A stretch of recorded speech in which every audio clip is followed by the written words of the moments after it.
Hello friends, আজকে কিন্তু দারুণ একটা ফুড ভ্লগ নিয়ে আমি চলে এসেছি, যেটা আমি কখনোই করি না।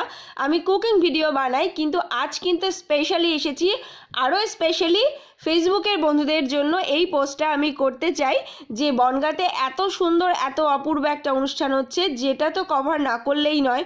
তো হঠাৎ করেই চলে আসা অল্প সময়ের জন্য, তো তাই জন্য খুব ছোট্ট একটা ভিডিও তোমাদের সাথে আমি শেয়ার করছি, দেখে নাও। এখানে প্রচুর প্রচুর খাবারের দোকান এখানে রয়েছে, আর আমি গিয়েছিলাম দুপুরবেলার দিকে, তো সেই জন্য ভিড়টা একদমই কম ছিল। তো আমি চাইবো বনগাঁতে এরকম একটা অনুষ্ঠান হচ্ছে প্রথমবার, তো সেটাকে এত হিট করো তোমরা, এত সাফল্য এনে দাও এটাতে, যাতে প্রচুর প্রচুর এটা মানুষ আসে এখানে, আর এই অনুষ্ঠানটা যেন প্রতিবার হয়। তো সমস্ত খাবার এখানে এক এক করে আমরা স্টলগুলো ঘুরেছি আর অল্প অল্প ক্লিপগুলো নিয়েছি। তো এখানে ছিল কিন্তু এটা একটা শর্মা কাউন্টার, মানে বিভিন্ন রকম শর্মার এখানে জিনিস রয়েছে। তো ছেলে একটা ট্রাই করলো এবং খেতে সত্যিই ভীষণ ভালো। তারপর ছিল পিঠের কাউন্টার, তো সেখানে বিভিন্ন রকম পিঠে এবং সবগুলোই দেখতে ভীষণই ভালো লাগছিল। আর মেন যেটা অ্যাট্রাকশন ছিল সেটা হচ্ছে এই যে টার্কিশ আইসক্রিম, তো সেটাও তোমরা ট্রাই করতে পারো। আর এখানে ছিল মিষ্টি, বিভিন্ন রকমের মিষ্টি রয়েছে, তো খুব ভালো ভালো মিষ্টিও রয়েছে, যদিও আমি মিষ্টি ট্রাই করিনি, নেক্সট বার গিয়ে ট্রাই করব, ইচ্ছা আছে।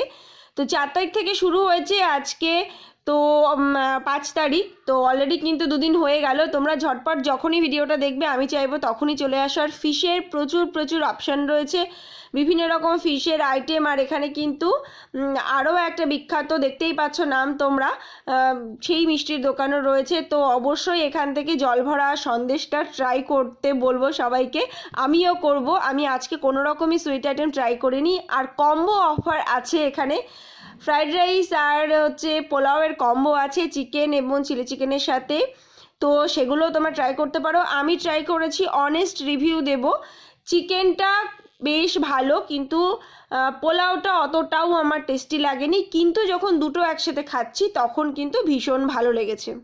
যে কোনো খাদ্য মেলা নিয়ে আমার নিজের দুটো অভিজ্ঞতা বা মতামত বলতে চাই, যে যাদের সত্যি সত্যি কোনো হাইজিন প্রবলেম আছে, হাইজিন ইস্যু আছে, তারা নিজেরা চিন্তাভাবনা করবেন, কারণ মেলাতে কিন্তু এভাবেই খাবার সার্ভ হবে, তো সেটা একটু ভাববেন। আর দ্বিতীয় কথা হচ্ছে, যত তাড়াতাড়ি আসবেন মেলাতে তত তাড়াতাড়ি কিন্তু ভালো খাবার পাবেন। এটাই কিন্তু খুব সিম্পল স্বাভাবিক একটা ফান্ডা যে কোনো ফুড ফেস্টিভ্যালের।